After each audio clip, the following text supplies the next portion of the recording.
looking back in my story, this is the thing that just bowls me over, is the connections that God made. And I reckon that when we step out in faith and really kind of almost, you could almost use the word obedience. You know, I was supposed to do this. And it was like I was doing it before God, and He brought all these pieces together. And it's exactly that.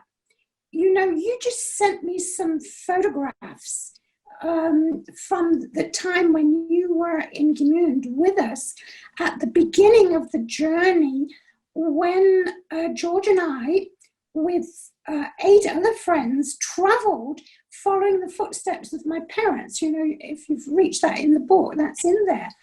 But, you know, there in that place, I knew so little about my parents, and I had this deep desire to learn things about my parents.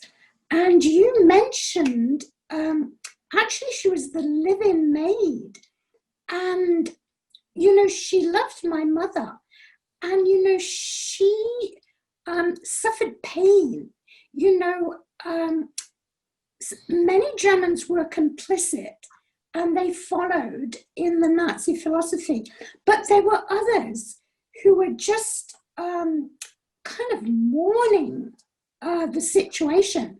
And Lisbeth had lived with us, and she loved my mother. And I was too young to know her. So it was like God brought her and I together. And you can read, of course, in the book how that happened. But, you know, this is the beauty of it. Not only was God caring for me and giving me something back of my mother's personality that I didn't really, I didn't know her at 7. You know, children are very self-absorbed, aren't they? And I was definitely very self-absorbed.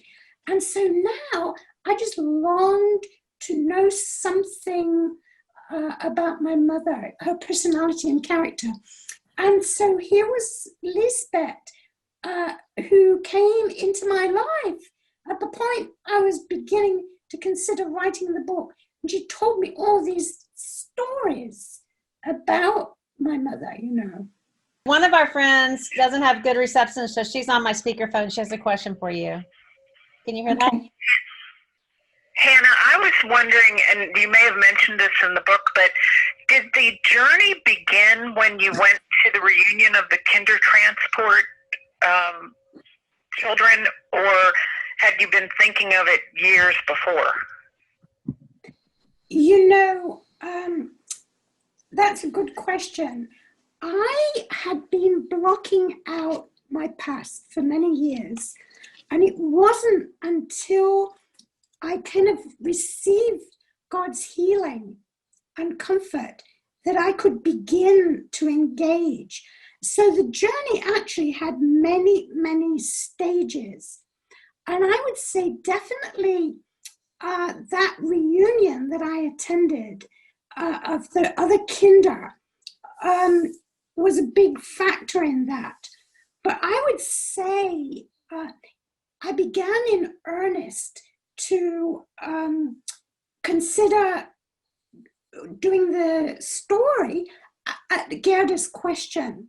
So there were these little nudges all along the way. But you know, it's interesting because the story continues. You know, your question is very relevant today.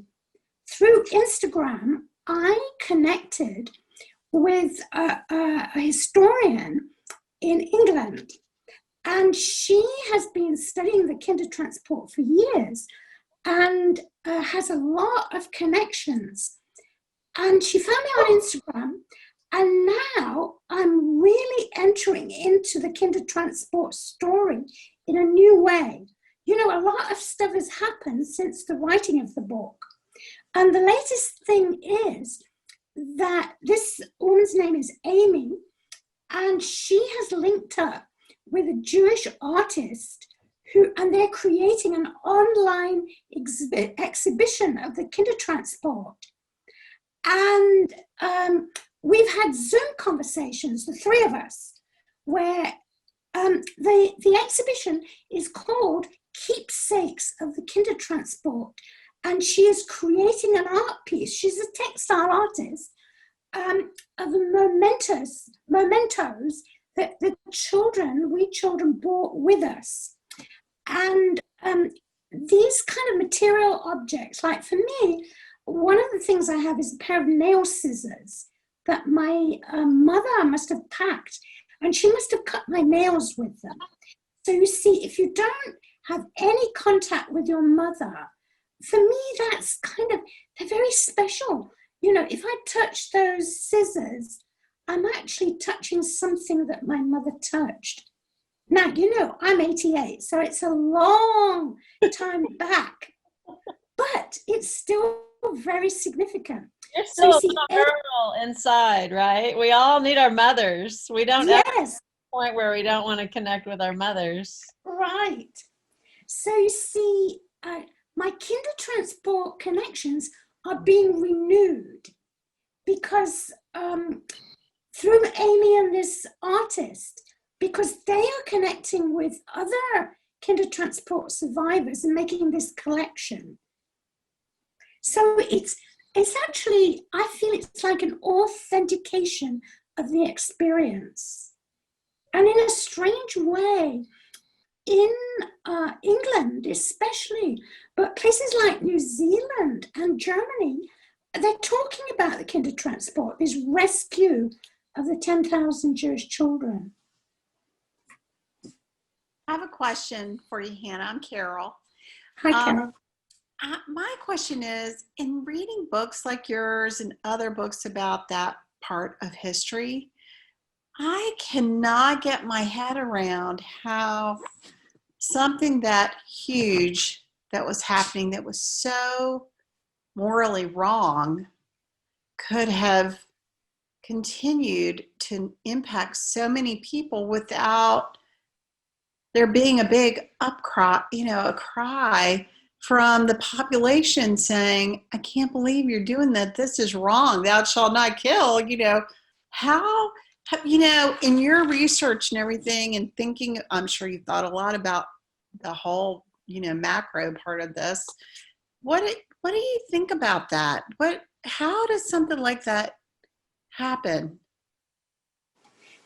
Your question is something that is actually very relevant to today. That's what I'm thinking. And, it's actually very painful for me to see the rise of the far right. And, it's almost like worldwide. The far right party has got places in the German government. And, I think Germany has done this incredible job of dealing with this past. There's been huge repentance nationally and among some Christians. But how is it that happens? How is it that Hungary has now a dictator on the far right? How is it that Poland is going that way? And how about the far right in America? We have to ask that question. And, I've actually been doing quite a bit of reading about it because I feel very troubled. And I just feel how easily it is to be deceived. I recognize within myself my capacity to be deceived. And, I think this is something that's been coming for a long time. C.S. Lewis wrote a book called The Abolition of Man. And in that book, he talks about education and how children are being affected by the education of not engaging with reality. They're distancing from reality. And it's almost as though they're being prepared for deception. Now, he wrote that just after Second World War. It's a very interesting read. And because it's hard to understand, like you said, I feel like, how can it be? How can it be? But I think the world is in the grip of sliding in a disconnect between truth, objective facts and truth. There's so much deception. Right. And I'm just going to add to that. I think it was such a tragedy what happened in the Holocaust. And right after World War I, the UN came together and had the Genocide Convention and passed the Human Rights Treaty that this would never, ever, ever happen again. And then if you look in our recent past, it's happened again and again and again and again. I mean, there's been the killing fields in Cambodia and Bosnia and Rwanda and Darfur and Syria. They've all been done. I mean, the thing that troubles me is, how do we end it? How do we as individuals, how do we strive to try to alter this history that just seems to not learn from itself?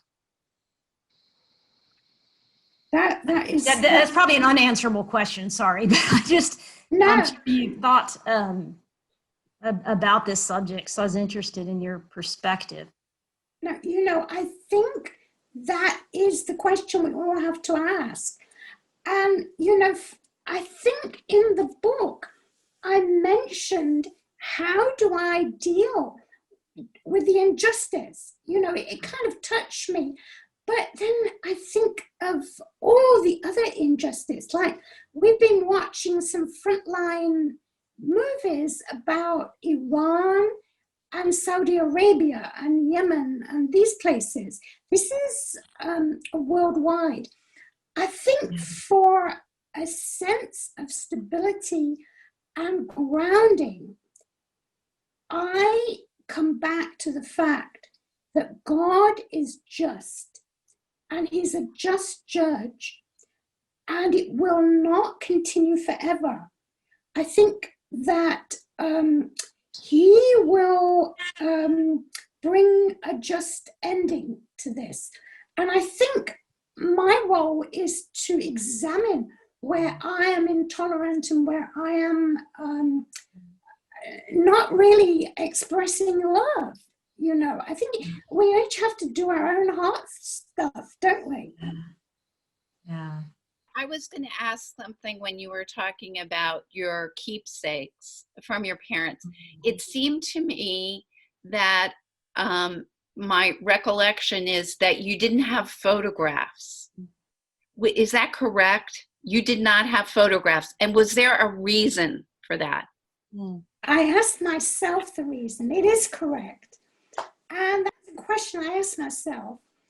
And, I think that there was huge panic before I left.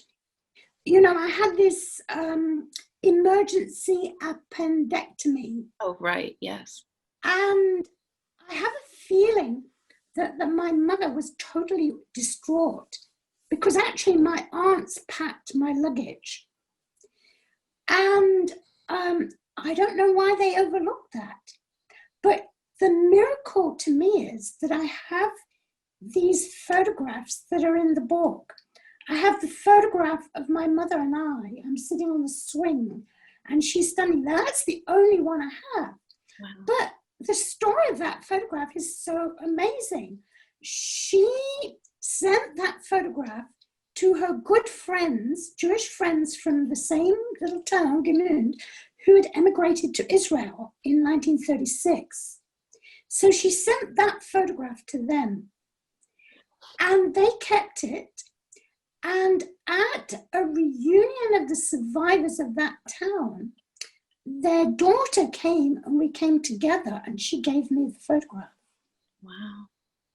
So it traveled from Germany to Israel, back to Germany. And I mean, isn't that amazing? That's a very precious photo. Hannah, to me, one of the really special things about the process was how in the books that people gave you and the documentation, it validated that they were real, that they really existed, you know, that their lives were documented. And that was like, that's significant. You know, of course they lived, and of course you're here, you know, through them. But I really appreciated how that unfolded and how special that was to you, you know, that their names and their dates and all were in some of the documentation that you found in your researching. I think that's very insightful, Laura, because it's really true. You know, if you don't, I think mourning and funerals and a service are very important. You know, I remember when George's mother died, the significance of being there. And, you know, it's an unforgettable experience, but I didn't have that from my parents. And so it's really hard to grasp their lives, especially as I didn't have an adult connection to them. And, you know, the first really significant confirmation was when we went to this Kindertransport reunion in London, and a woman whose husband had done a study of the Jews in that area had produced, they produced this thick book with all of the names and the date of their deportation and everything. So that was the first significant thing, to see their names there. But even more significant was the journey that we made. Lara and Ben were with us for that time in Gimun, but we went, and Cologne, but we went on to Chelmno where they died. And at the railway station where my parents arrived in the ghetto, we found piles of great big thick books. They had the records on display like a little memorial to all the Jews who had arrived at that station on their way to the gassing. And, you know, there were hundreds and hundreds and hundreds of names. And the 10 of us were desperate to find my parents' names. And then Julia, one of the group, found them.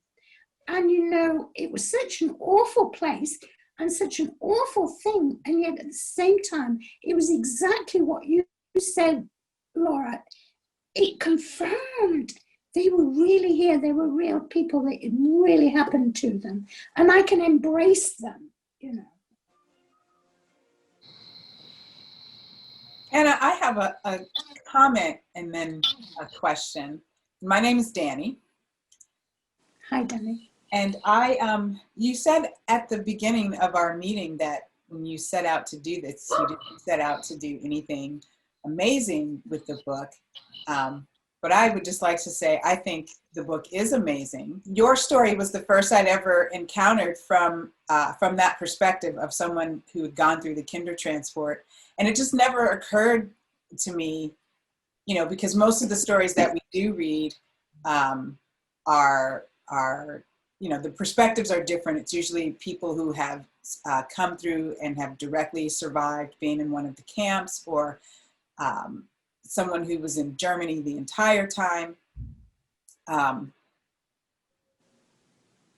the thought that there were this whole generation of people that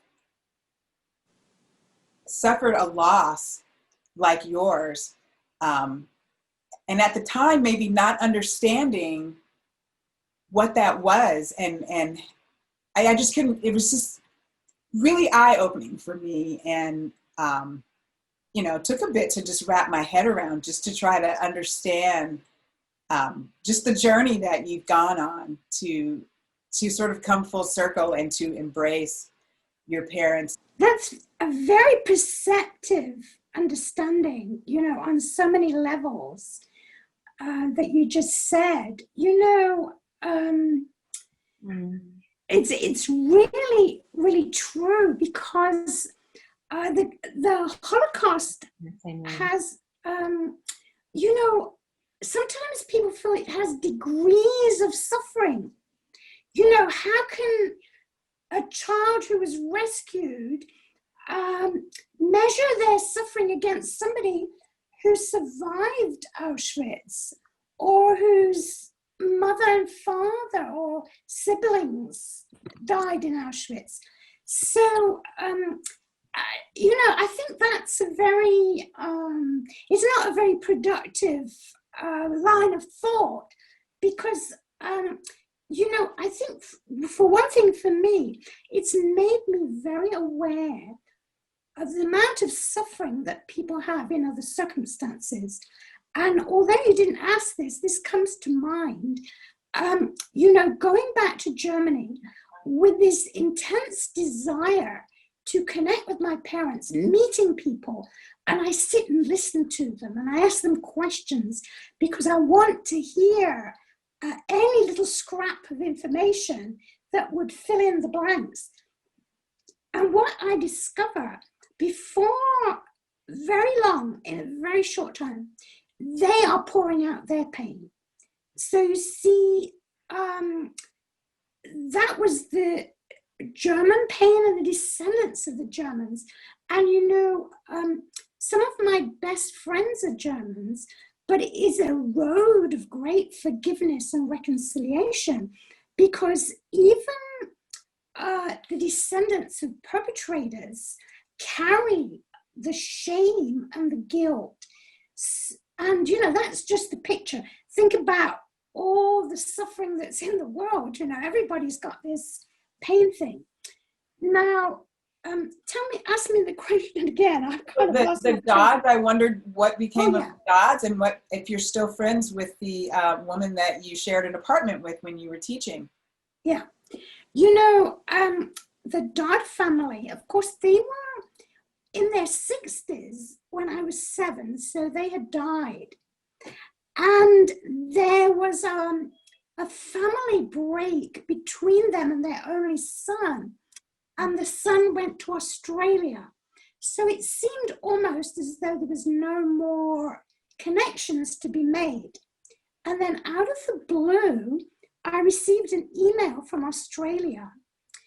And it was the great granddaughter of the Dodds. And she had been very curious about her grandfather. You know, kind of families have stories. So she heard her father's side of the story.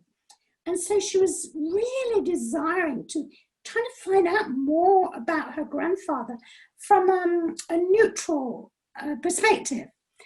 And in her internet search, she discovered my book. And somehow made that connection, you know, with my name, Hanna Zack. And so she sent me an email. And we have had a lot of correspondence, which is kind of really quite wonderful, you know. And she was younger than me. I think she was maybe, she was born after I arrived, but she's now kind of in her late 60s, early 70s. So she didn't have so many memories, but it was very redemptive to have that connection with her. Now, the young woman that I shared an apartment with, and we were both teaching at the same village school, we have kept in connection. And in fact, we write emails to each other now. And she is just a very beautiful person. She did a lot of artwork, and in some ways I regret that we were not in the same country, and that because you know, that people have these special things about them, their personality and their character. And I feel with Shirley, I could have learned a lot from her. And we've done it at a distance, but we're still in contact, definitely. That's the one where you got the 3 posters. That's one of my favorite stories. Yes. Italy Yes. and the And India and Israel. Israel. Yes. right. That was just a random thing where you sent off for those pictures and hung them up, and then all 3 of those places ended up being significant. I wanted you to talk a little bit about George. Carol and I, when we got together and we were talking about the book, we said we wanted more about George, more about the romance, and more about, you know, how he's partnered with you through this whole journey. And he's just such a beautiful, awesome man. And I feel like I wanted you to talk a little bit more about him. Do you want to ask me specific questions, or do you want me just to do like this riffing off into all directions? Well, just talk a little bit about how he's partnered with you through this process, you know, of you uncovering this whole, I don't know. I feel like he's really entered in as a husband in such a beautiful way to your story, you know. Well, you're really talking about marriage. So I want to just say that there is hope in marriage because when we got married, we were part of a Christian group that was very radical. And we, in our earliest marriage days, we lived in a community on a ship. And it was like living out in a fishbowl. And he was the leader, he was like the director of the people who weren't technical people. We had a captain who was a technical person, and he was the leader of the others. And it was enormously challenging. We were from all different nationalities. And those of us who were not trained on ships, so we had to have trained staff who had experienced ships, but the rest of us, it was really a lot of challenges, and it was totally absorbing. So I would say our marriage in the early days, it was really rough because we didn't have this identity as a couple. We were part of a big team. So having said that, I think God is really in the business of changing us. You know, he gives us the opportunity to change. And I think it's sometimes through pain. I think both George and I have been through pain, not connected with each other, but, you know, externally. And, you know, it's a kind of marvel to watch how he has allowed God to form him. And I would say that one of the highlights of our whole marriage experience together was that time, Laura, when we were on that journey to Poland. I don't know if I could have done it without him, you know. I mean, he was there every step of the way. And, you know, if you see the pictures, you know, he's just with me. And, you know, it was like we were doing it together. And I feel that is so amazing, especially as we had such a rough start, you know. That's true. Can I stay on the topic of your husband? I'm Anne. And I I believe you said that George said to you, where do you want to go? We have flight miles. Where do you want to go? And so I have a feeling he knew where you were going to want to go. Just, I don't really know you, but I got that feeling. And I thought to myself, how did George know that he could let you do this? And then how, I mean, emotionally, how did you do that then together? I mean, really, there had to be some serious moments. Yeah, yeah. You know, I'm not sure that he did know what I was going to say, because actually I didn't know what I was going to say. Have you You said that. experienced when you say something and I thought, wow, did I say that? You know, I think that was the situation there.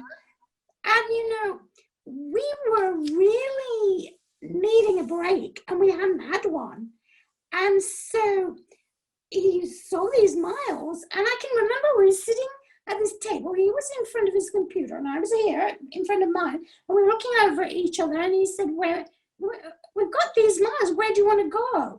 And out it came, you know. And when I said it, I didn't realize what it would involve, you know. It was, you know, a bit of a leap in the dark. And you know what we were saying earlier, how if you really follow through on what God is nudging you to do, he actually has things in place to encourage you all the way, all the way. And you know, that journey was very hard, but it was also very thrilling because, for example, finding the papers in Poland about my father's family. See, I knew a little bit more about my mother's family than I did about my father's. And to find his parents and the signature and everything, and the miraculous way it went, you know, because he was born, Poland has been so, he's had so many rulers and invasions and control. You know, the Polish people have not had their country, in the integrity of their country for many generations. My father was born in Poland when it was Prussia, and the name was changed. So I had in the papers about his death, it was where he was born, but other than that, it was called, I've forgotten, but it wasn't in existence anymore, but just the steps that led us to that.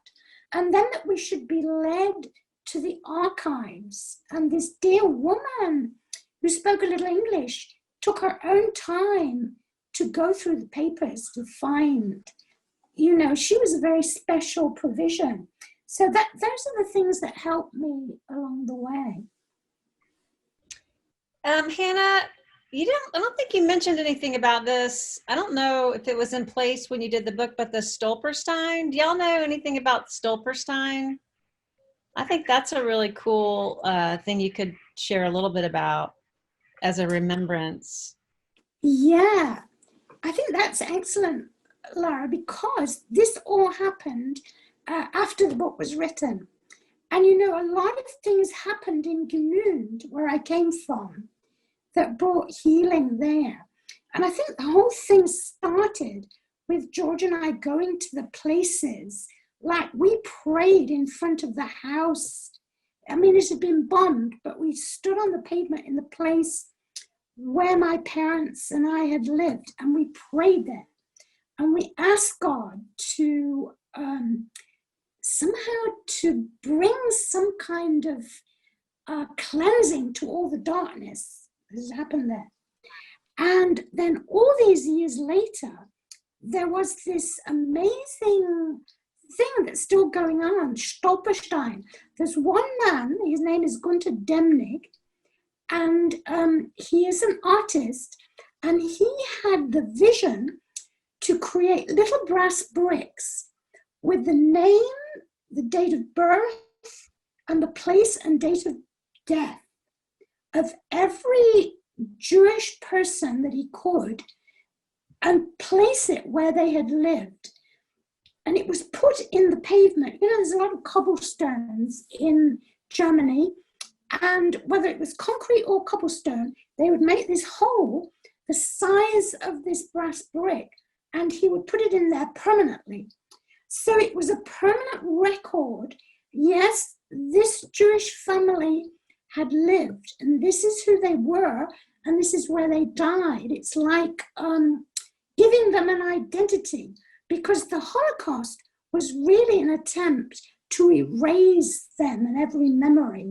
And so he was doing this German man. And in Gmünd, there was a man called Georg Toporowski, and he had a real burden that this should happen for the Jews of Gmünd. And there was quite a large number of Jewish families living along the main street. You know, it was a shopping street, and a lot of the Jews had shops, including my parents. And so this working group met, I think, for about 18 months discussing this, because Gunter Demnig does not do this on his own initiative. He only responds if the local town or village invites him to do it. And then they have to raise the money for it. So it's quite a process. And this was a huge highlight when it took place in Gmünd. And this is a very beautiful story of that time. Often when he comes, he does personally puts the brick in the pavement. The town has speeches and sometimes music. And in Gmünd, the local school teacher had his students, they were aged about 12 and 13, and he had them sing a song in Hebrew. That was kind of like honoring the memory of the Jews who had perished. And there must have been 200 to 300 people there. And actually, most of the 10 of us who went to Chelmno were present for that. And we all stood together, and they asked me to say something, so I said something. And then afterwards, this couple came up to me, and they couldn't speak English, and they couldn't speak German, and they were deeply, deeply moved. They were Israeli, and they had been touched by the Hebrew song that the school children had sung. So I just felt this enormous blessing on the Stolperstein event. Hi, Hannah. Hi, I'm Debbie. Thank you so much for being with us and for sharing your story. We have the same birthday, or I should say I have your birthday. Oh, wow, that's special. So, you know, I have to be honest with you. I had to take a pause from the book. I felt very emotional. And I couldn't help but, you know, think through at different parts of the book. Like, whoa, I wonder how she felt, you know, at this point. And while you were talking about, is it Gmünd? Is that how you say your hometown? Something that just really struck me is that when you and George were there, and I think it was for the first time, and you started looking at the book of the names of, you know, those whose lives were lost, and you read your parents' name and you read Kurt's name, and then you made the point of saying, and I didn't read my name there. Oh, yeah. And I just wondered, like, what did you feel? Did you feel numb? Did you feel empty? Was it, I don't know, what was it like for you? It really gave me pause. And I wondered if that was just a huge turning point for you on your journey. You know, it was actually very, very significant to find that list, because the book had been, the names were inscribed in very fancy script. Right. And the person who had inscribed the names was Willie Cruff. And he was the boy who was 11 when I was born, and told me that he remembered me being born. So now he's an elderly man, and he did beautiful, this kind of old German script. And so he took us to see the book. And, there was a whole lot of background to this, because the book actually contained the name of everyone who had died in Gmünd. And the book was in the Catholic Church. And the fact that Willie inscribed the names of all the Jews in the Catholic book, that is a huge, huge deal. It's like this testimony of what happened. So I was rather in overwhelm about all this. But, I think when I said my name wasn't there, I did it as I was going over the event, writing the book. Because I don't know if you've had the experience, when you have very highly emotional events that touch you to the deepest heart, it's almost as though you can't contain it all. It's like your little soul doesn't have the room for this kind of fountain spraying of stuff into it. Right. And you see, that's what was so amazing about writing the book, because I could sit there in quietness and in safety, and also having had the experience of God healing my bitterness so that I was free to look at it. I think it was afterwards that I had this thought, my name was not there. And it was actually the same thing with the whole thing of my parents' death, because they were gassed in a truck. And at the time, we got to know that. And at the time, we stood in the cattle car which they arrived in.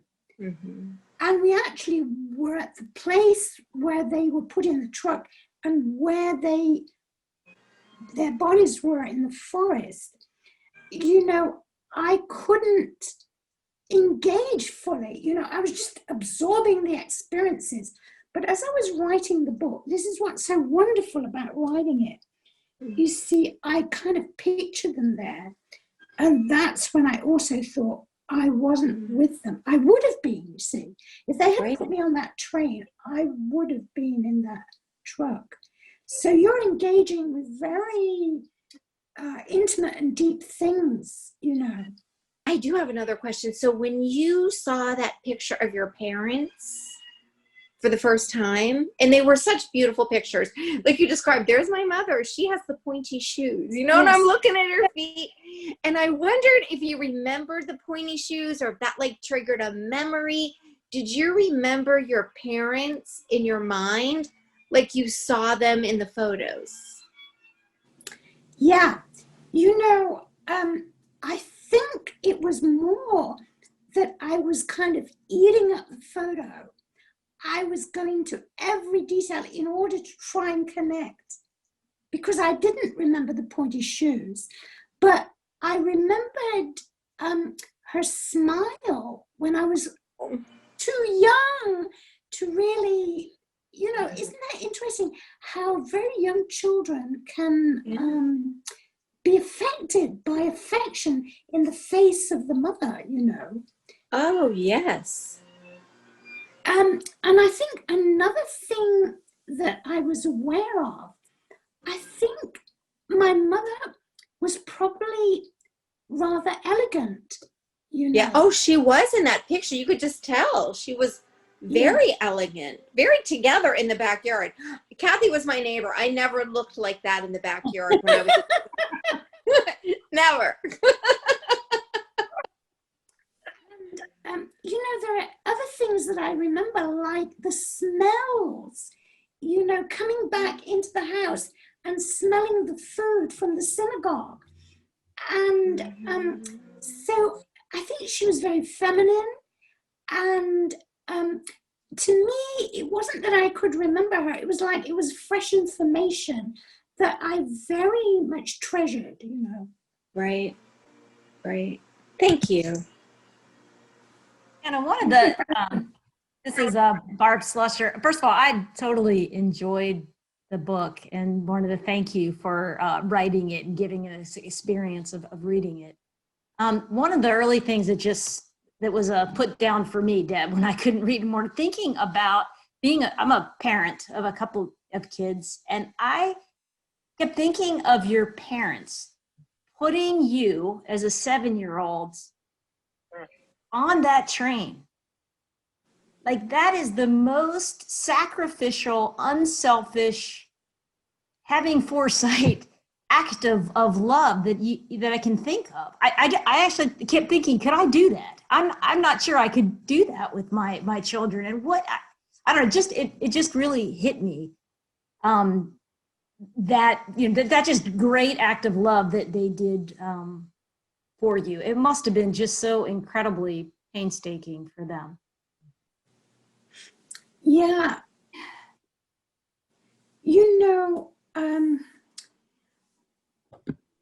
I have really wrestled with that because I just went through this process.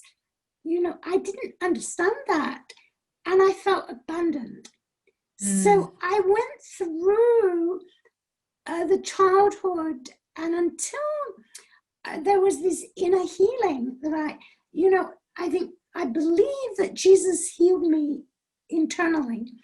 It was only then that I could connect with what it cost them. I mean, this is pure love. This is pure love.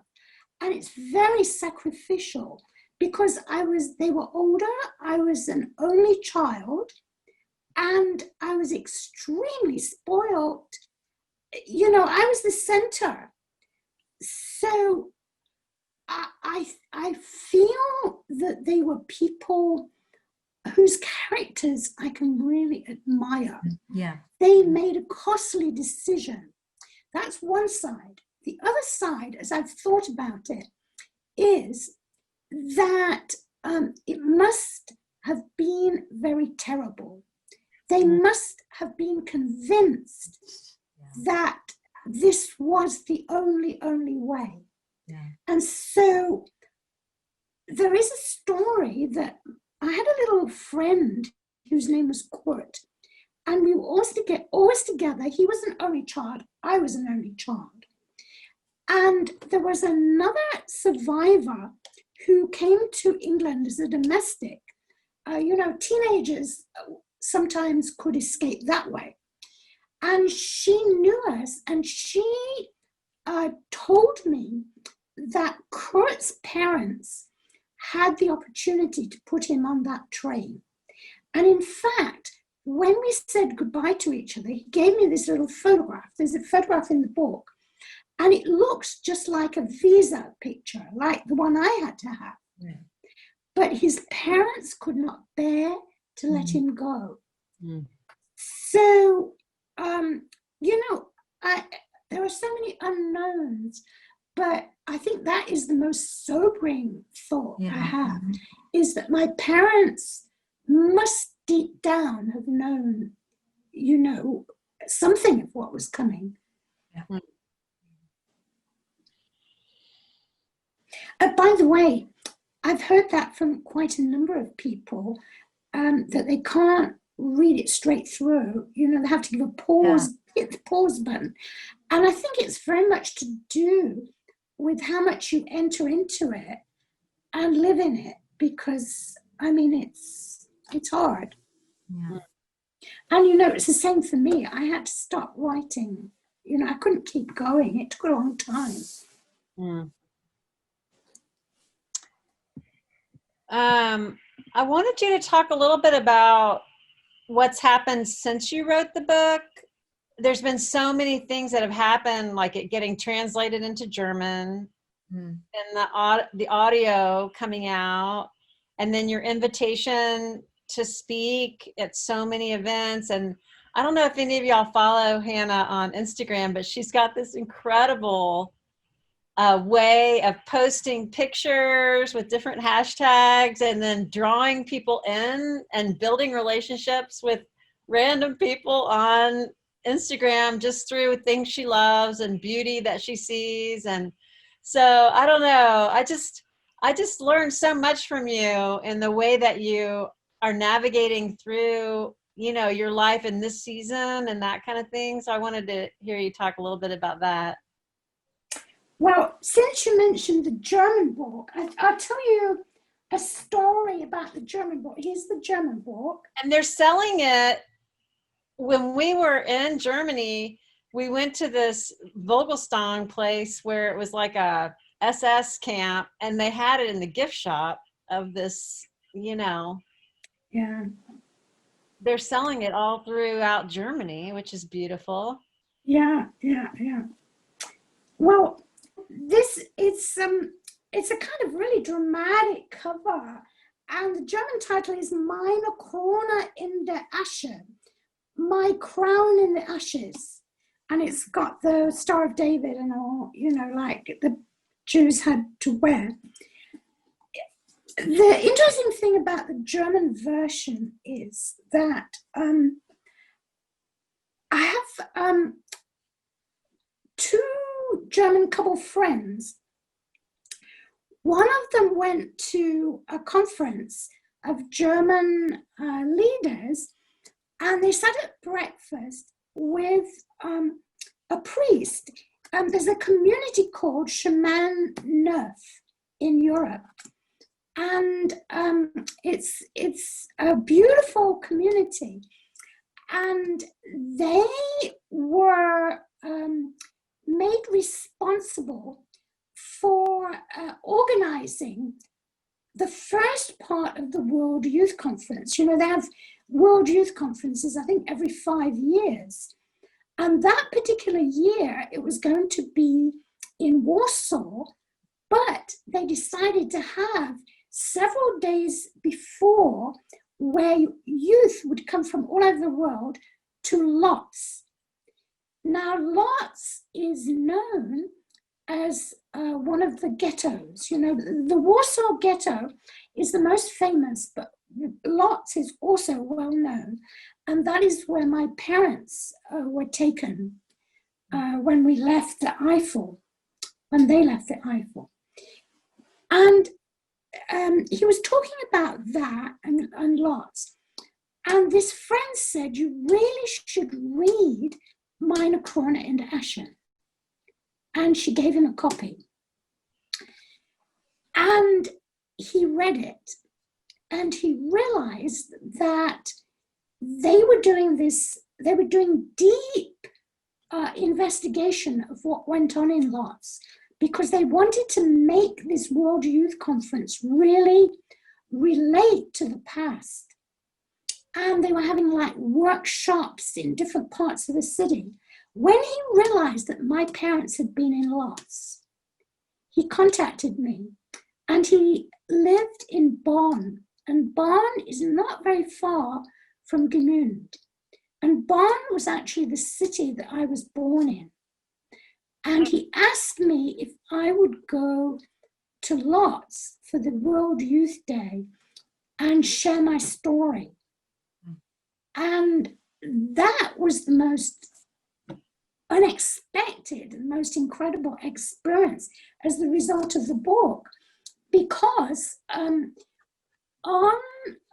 the night that they were going to walk through the city of Lodz, they had a very big meeting. There were 5,000 young people, and they were coming from all over. You know, they were coming from African countries. They were coming from the Middle East, Egypt, Lebanon, and Europe and England, and some from America. And I could tell them my story.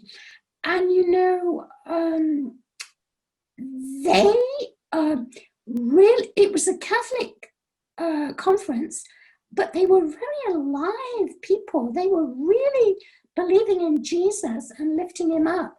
And, you know, for me to be present and surrounded by them and to be able to point to what had happened to me and to honor my parents, I think that was the big deal, to honor their memory. They were in lots. I could speak their name out in that place. That was an unbelievable blessing, you know.